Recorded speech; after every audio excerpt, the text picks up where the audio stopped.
What's up with it, man? Polo Sports Talking. Be sure to hit that button, subscribe to the channel if you're not a member, and also hit the notifications so that you're able to get all of my videos.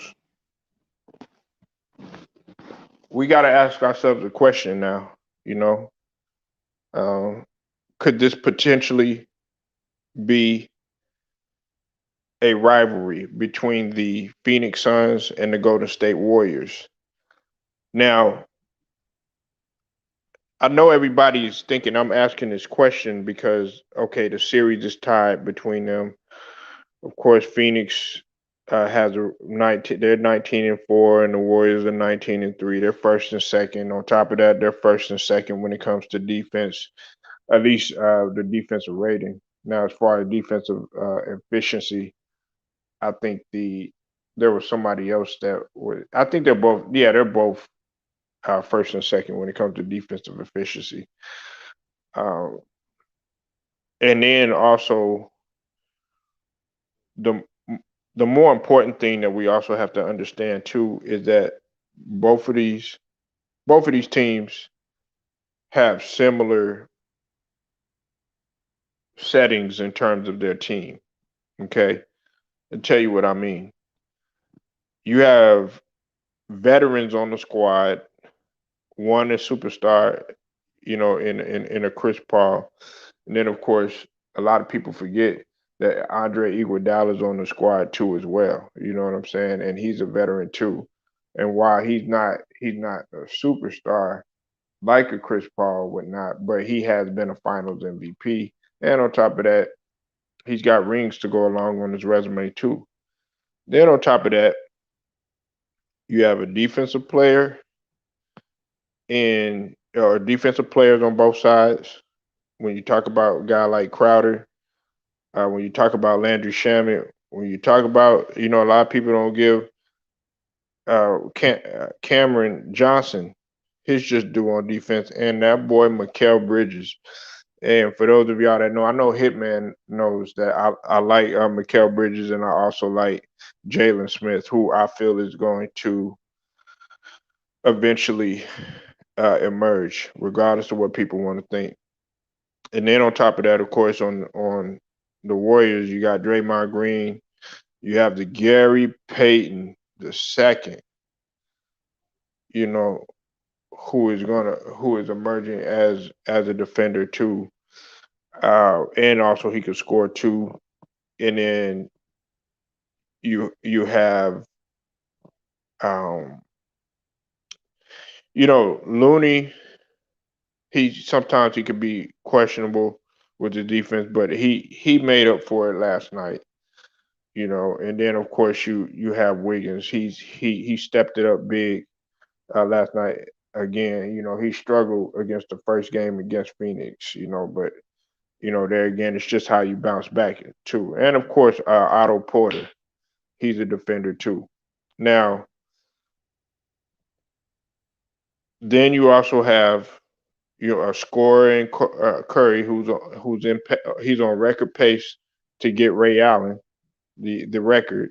He needs 28 more 3 pointers. And then of course you have Devin Booker, who's you know turning into that superstar, even though he's a little hobble right now. But Devin Booker has been playing lights out, even though they don't like to get this guy credit. And I know a lot of people have their personal feelings about Devin Booker. The dude is balling, right? And then on top of that, you have Jordan Poole, who's starting to be that guy that, okay, not only do we have Steph Curry, and not only do we have Wiggins, hey, we got Jordan Poole. And see, Jordan Poole, a lot of people don't understand that Jordan Poole was one of the ones. He was the one that kept them in it the previous game, the first game that they had played, because it looked like Phoenix was, starting to really, really blow that thing open. But Poole said, no way. Okay. And then you have now when it comes to the coaching side of things, Kerr has been in the trenches. I got to give it to Kerr. Now, is he a best coach?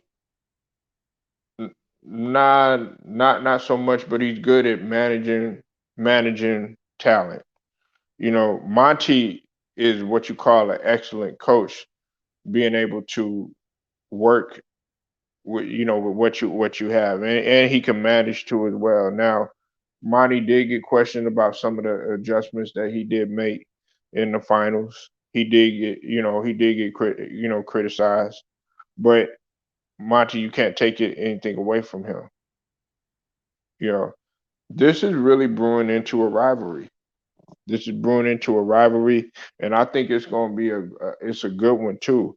It's right now it's starting off kind of like friendly competition because you see those guys. You haven't really seen anything like physical come out. You know, but some people may want to see a physical, like a really physical rivalry. But the Warriors, they don't really, with the exception of Draymond, they don't really present that type of nature of basketball. When it comes to, oh, you know what, we're gonna make this we're gonna make this bittersweet. We're gonna make this a grudge match, so to speak. And like Draymond and Jay Crowder, I think that those guys are eventually going to press the buttons of somebody on that end. Because you saw Draymond Green trying to press the buttons of Aiden, but he wouldn't allow that. And how could I forget? Yeah, man, I forgot. How could I forget about Aiden? Man, I forgot about Aiden. Then you have Aiden, right? Speaking of Aiden, man, you have Aiden who is just getting better by the year on both ends of the floor. He's taking it as a personal challenge to get better and step up his game. Last year, a lot of people criticize him because of the way that Giannis was. Let's just call it what it is. He was annihilating Aiden.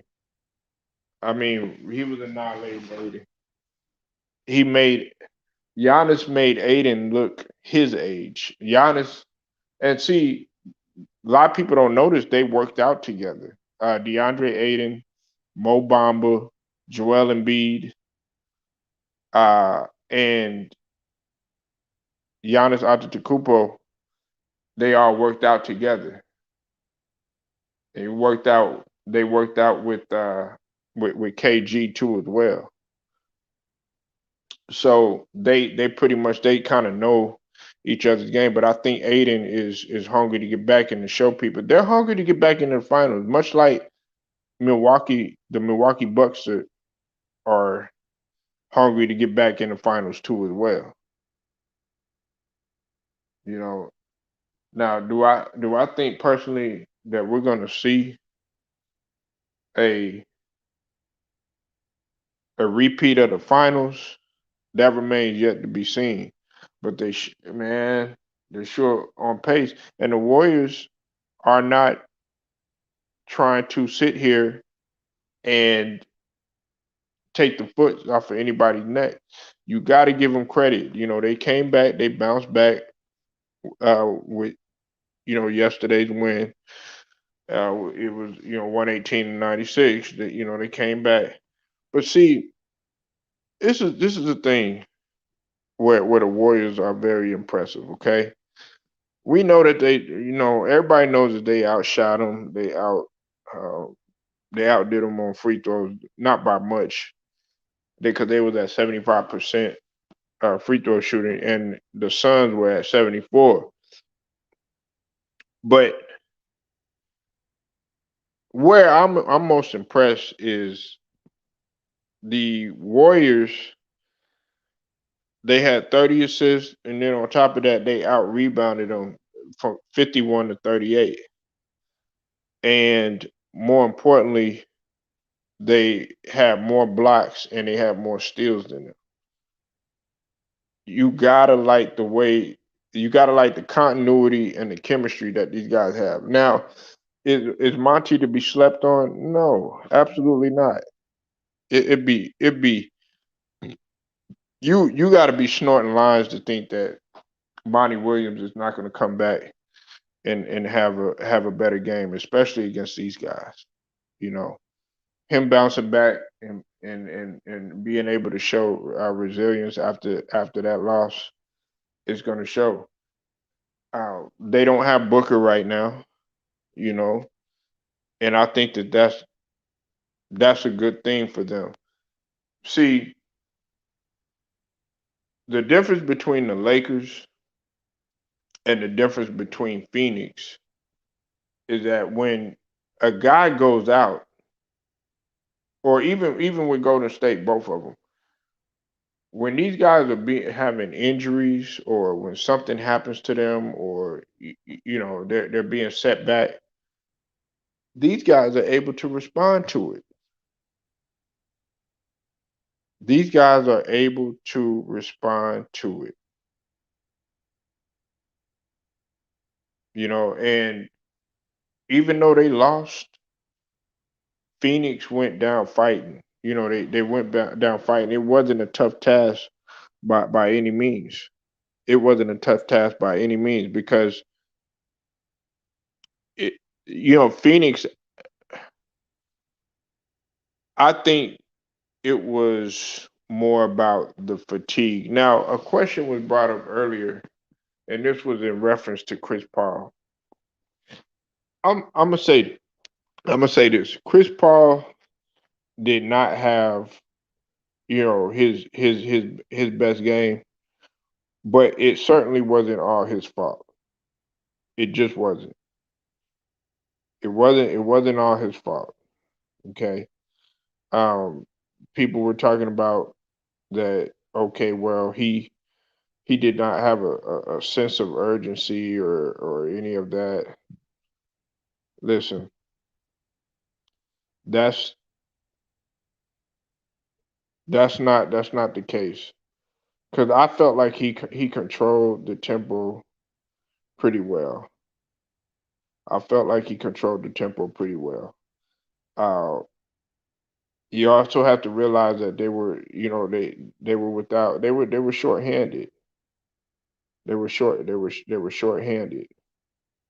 You know, and Steph Curry made it a point to go ahead and bounce back. Um, you know, and this is another thing too. The reason why you can't sit here and you can't blame it on a guy like Chris Paul too. Chris Paul is. Do you know how many years he's been in the league? Okay, he used to be able to on a back to back, or very next night and keep on and stuff like that. But he had a lot on his shoulders and stuff like that. And I'm not saying that. I'm not making that an excuse or anything because he could definitely do his thing. But other guys got to step up too. When you talk about a guy like Payne, when you talk about these other guards that are on the squad too, it wasn't just all about Chris Paul. Everybody thinks, oh yeah, well, was it his fault? And that it wasn't his fault.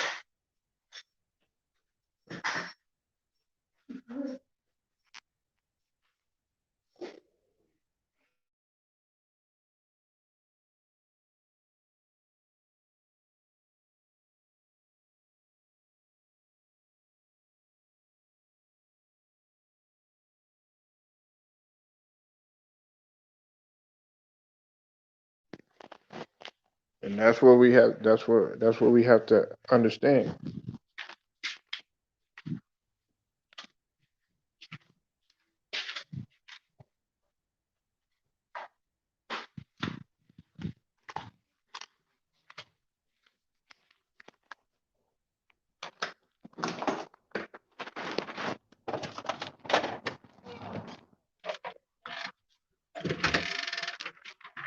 Everybody likes to put everything all on one person, and no, it's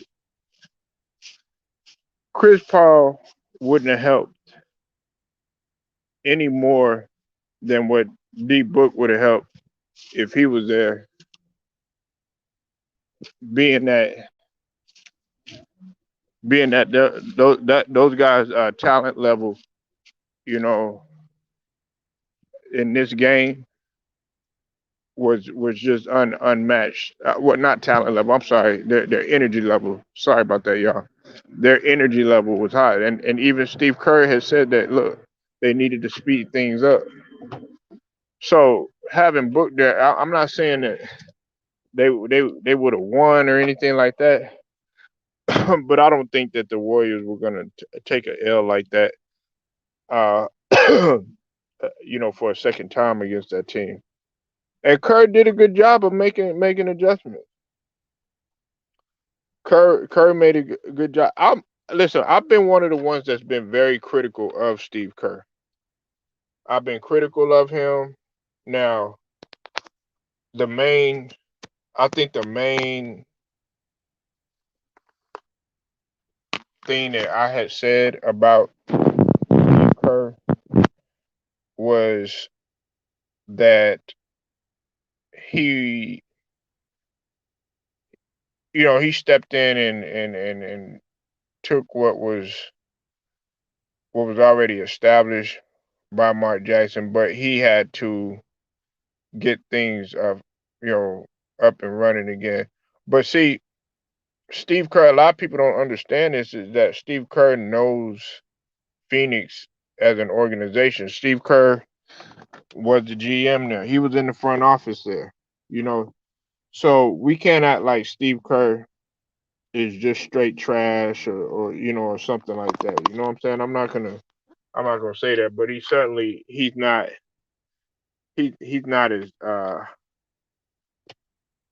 as gifted coaching wise as some people may think. And some people get mad when you say something like that. But he's gotten better over time.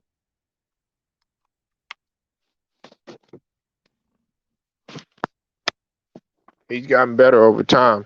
So um but again, I think that this is gonna brew into a rivalry, you know. I think it's gonna brew into a rivalry. Steph Curry and CP3 have went at it for years.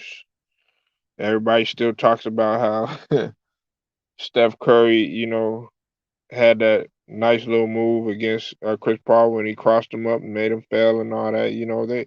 He been going at him since they were with the Clippers. And at first it was the Clippers and the Warriors. They were going at it. Now Phoenix is back in the mist. Now they got something to rival, or they got someone to rival with them. And I had already asked, could we potentially be looking at the Western Conference Finals? But now we got to look at this. We got to ask the question: is this going to be a rivalry for years to come? Because see, y'all forget, man. Okay, they have a young squad. These guys are still blossoming and everything. Don't forget about James Wiseman. Don't forget about James Wiseman, man. You know, when James Wiseman gets everything and gets familiar and gets everything up and running, I'm telling people, man, and you heard it here. It's gonna be scary. It's gonna be scary. Y'all hit the light when y'all come in. It's gonna be scary.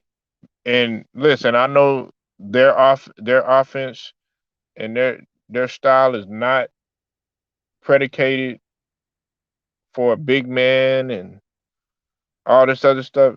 People forget, man. James Wiseman, man, he could dog. James Wiseman can get out on the. I'm not saying he gonna cross you up and do any of that other stuff, but as a big man, he's a skilled guy, man. And on top of that, when he gets familiar with the pick and roll and stuff like that, they gonna be able to utilize him, and he gonna be a monster, man. He gonna be a monster, and on top of that, he can also be finessed too as well, and that'll be another weapon with his length. Cause I mean, Looney, he's getting older. I've already talked about this, and they need somebody down there. Draymond gonna be only be able to do so much. And I know he performing good. He made it a mission to perform good.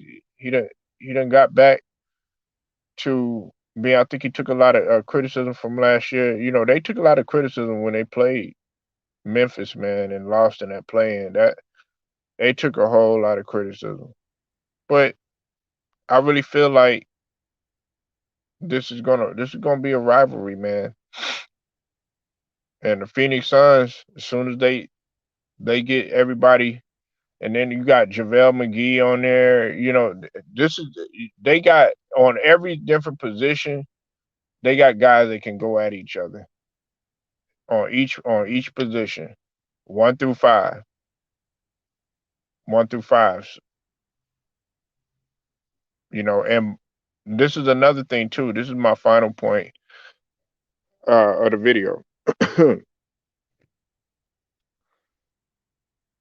These both of these places are hard to play. Both of the places are hard to play. When you talk about Phoenix out there, that's a tough place to play because they get loud out there in Phoenix. Oracle, we know about Oracle. We know it gets loud in Oracle. So that's going to be another thing. And the reason why I bring that up is because if they potentially, let's say Golden State gets home court advantage, that's not going to really be a big thing for Phoenix because you still got to go down there and you still got to play in Phoenix too. And let's say Phoenix gets home court advantage. Shoot, they could potentially win because they got a crowd. It's tough to play in Phoenix, much like it's tough to play in Utah.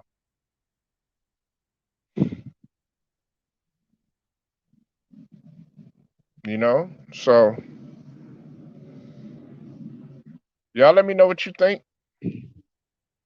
Y'all leave your comments. Like this video, share it, and also subscribe to the channel if you're not a member. Till then, man, it's Polo Sports Talk and Entertainment, man. Let me get at y'all later.